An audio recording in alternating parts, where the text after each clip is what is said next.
Alright, so I took Mactics Praxic Blade Sith build into Destiny 2 Endgame content just to see is it meta as everybody in the community keeps saying it is. Just like me, you've probably already seen the hype around this Praxic Blade build already, but I wanted to know if this exact build holds up when things are actually trying to kill you back. So I took it into real dungeons and Nightfalls, beat on it for a while, and I'm gonna be honest with you, it's way better than I expected. I ain't gonna lie, this Praxic Warlock setup right here is actually deleting in-game content. In this video, I'm gonna show you the exact Praxic Warlock build I'm using, with only a few items different than what Mactics uses. I'm gonna tell you guys why this build works, and where it's actually meta, and where it isn't worth swapping to. Alright, so let's start with what the Praxic is really doing for you. The sword is all about taking what your ability is already doing and then juicing them into real damage and debuffs for your team. Now on your screen you can see the exotic perk text. I'm not gonna role play it for 5 minutes. Short version is, this thing turns your ability gameplay into a constant stream of empowered sword hits and debuffs. If you're a warlock, that actually means you lean into your kit.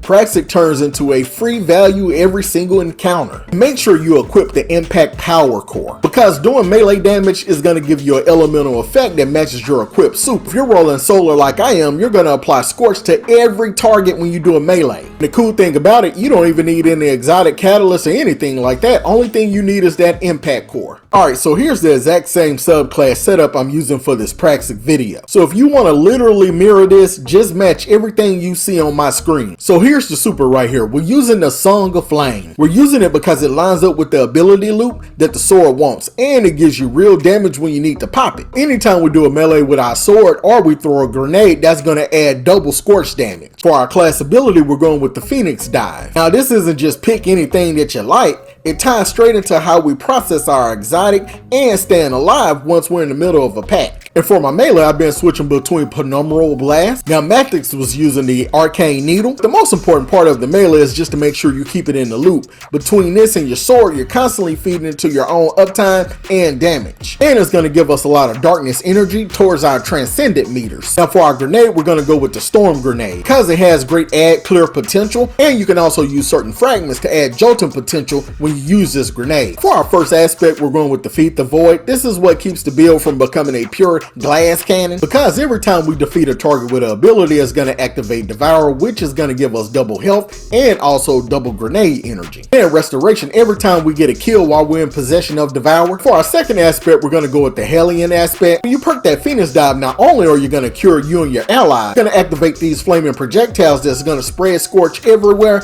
and is also going to help with your damage scale by enhancing benefits from your grenade stats. Now for the first aspect, we're going with Facet of Done, which is going to give us a little small penalty, but the effect is well worth it for how this build actually plays. So when you get a melee, you're going to become Radiant, which is going to help our Praxic Blade and other weapons deal more damage. So next is going to be the Facet of Hope, which while you have an elemental buff, your class ability regenerates more quick. Basically our Phoenix Dive and our aspects are all going to get an uptime. Next is the Facet of Protection, which is going to help us become resistant to incoming damage. Also while we're transcendent, that effect is going to increase. And Facet of Blessing, which kicks in when we get a melee kill, is going to give health regeneration to us and also our nearby allies. Now for our primary weapon and also our heavy, I'm just going with any weapons that have that solar synergy to go with my build. But make no mistake about it, the Praxic Blade is the real star. That's the main attraction. Now for our exotic armor, we're going with the Dawn Chorus Helmet. Now this is what glues the whole thing together. It takes what your subclass is already doing and just let the Praxic cash out even harder. Now the Dawn helps you deal more damage and scorch targets on impact, and the scorch is improved and you gain 5% melee energy when your scorch damages a target. You may be thinking, well, how does that help with the Praxic Blade? Well, I'm glad you asked. Now remember, we're using a solar super on this build, and we're using the impact core on the Praxic, which when we do melee damage with the weapon is going to add scorch to target. And because of Dawn Chorus, you're going to double your damage and get more melee energy back faster. This is pretty nasty, and I love how it all synergizes together. Now the rest of the armor, I'm not freelancing here. This is the exact armor setup from the build. So it's the same artifacts, armor mods, and the stat spread philosophy. Now I'm not going to read these line by line, but if you want to be that precise, pause and mirror these stats, and these armor mods and artifacts and put them in the places as you see here. Just know these artifacts and mods are there to supercharge the loot.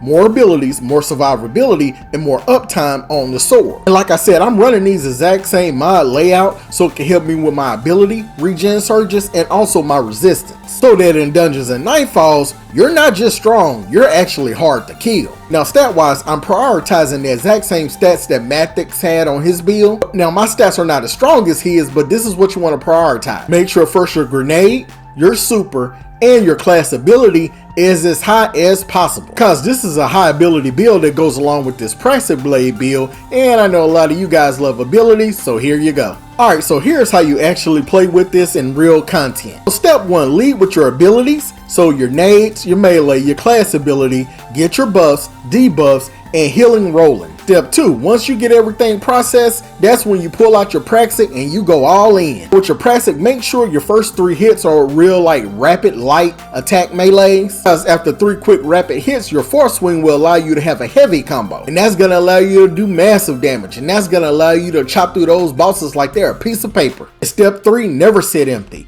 As soon as your abilities are back, you're resetting the loop. Ability cycle first, then sword damage, then back to cover when you need it. Now in dungeons, this build feels ridiculous in close and mid-range fights. You will see in this boss room, I'm controlling ads with my kit, then using Praxic just to eat chunks of anything that walks into my space. If you like playing aggressively but still want safety, this is where it shines. At Nightfalls, you can't face tank everything, but this build still works. If you play the early parts from range with your guns and abilities, then only commit to the sword when you've got a clear opening and your buffs are rolling, then oh yeah, this build is really great to use in GMs. Now, I will say this, it's not a brain off swing until you're dead build, but if you pick your moments, you get GM level value out of it.